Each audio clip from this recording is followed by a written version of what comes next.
Joining us now, Ohio Congressman Jim Jordan, California Congressman Devin Nunes. Good to see you both. Congressman Jordan, let's start with you. So, in the middle of what is really important, issues for the safety, security of the world, rockets haven't been fired over Japan in 15 months, no more threats to America, Guam, the entire Korean Peninsula. Michael Cohen gets front and center coverage by the Democrats, not 1, but 3 days in a row in the middle of these negotiations. Yeah, Sean, look, you're exactly right. While the president's working to make the world safer, the Democrats' first announced witness of the 116th Congress is a guy who is going to prison in 2 months for lying to Congress. They're giving a forum to a guy who lied to banks, lied to the IRS, lied to all kinds of folks. But tomorrow he'll be given center stage to spread more lies about the commander-in-chief of our country, again, while the commander-in-chief, while the president of the United States is working to make the world safer and meeting with Kim there in Vietnam. You know, Congressman Nunes, first of all, why would anybody that has Michael Cohen's interest at heart, why would they allow him to do this at this point when he's now got it settled? Is he going to be putting himself potentially in greater jeopardy if he says something that contradicts what he said before? Will there be another investigation or some type of threat? Does he have an immunity deal in this case? Well, Sean, congratulations on being in Vietnam on a very august occasion, hopefully historical. Tomorrow is going to be Michael Cohen live in front of Jim Jordan's committee.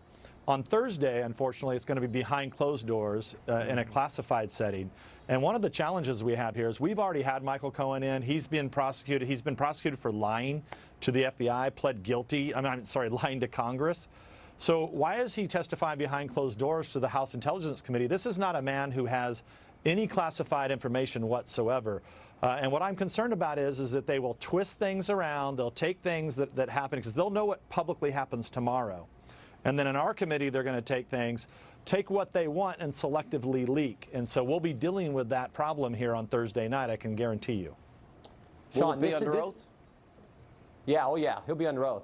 Sean, this is the best they got. This is all they got. And remember, this is step one in their process to go to impeachment and try to remove the president from office. Understand what happened last week. Last week in Chairman Jerry Nadler's district, Tom Steyer, mega donor for the Democrats, organized a town hall to encourage Mr. Nadler to pursue impeachment. Last night in Baltimore, Tom Steyer organized a town hall in Elijah Cummings' district to encourage impeachment. This is the best they got, a guy who is going to prison for lying to Congress. This is how they're going to launch their effort to ultimately get to impeaching the president. That is how desperate they are, but it starts tomorrow. While the president is here in Vietnam, exactly, you know, trying to negotiate the denuclearization of the Korean Peninsula is really outrageous. Congressman Nunes, one question. So many people keep asking me, we've been able to slowly unravel this onion, take a layer off a day as it relates to the deep state. We now know James Baker, the general counsel, top lawyer of the FBI under Comey, thought that Hillary should be indicted. We know obstruction would be a slam dunk case. We're waiting on FISA information, 302s, interviews, Gang of 8 information. When are we going to get all of that? So here's what we're doing. We're going to be talking about the last phase of our investigation and laying out everything else that we have left to do. We're going to be working with Jim Jordan and Doug Collins. So the Republicans are going to have the task force that we set up in the last Congress is continuing. It's going to take declassification by the president. I think it's going to take full transparency. We have all of this talk about whether or not the Mueller report is going to be transparent and going to be released. I have no problem with that as long as it's not just the Mueller report. It's all the interviews, any informants that they had that they were running. We want to know all of that. Both of you know that Bruce Orr in August warned everybody Hillary bought the dossier. It was not verified or corroborated, and that Christopher Steele hated President Trump. They signed off on it Sean, 4 times.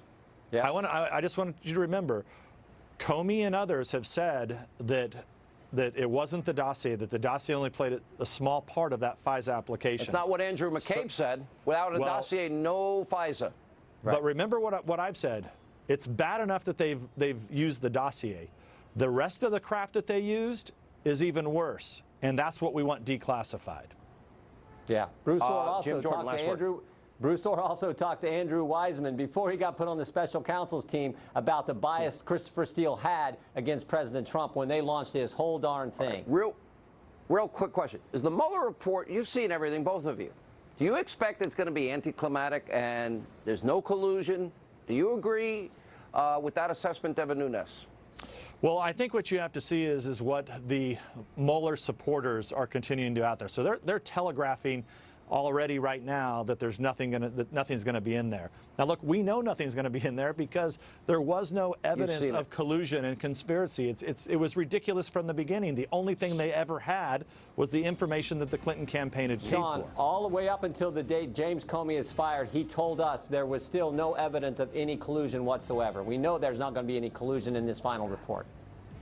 Great, but there was collusion. Hillary bought and paid for Russian lies, and then it was used to stop, well, first influence an election in her favor, and then later to bludgeon a duly elected president and unseat him.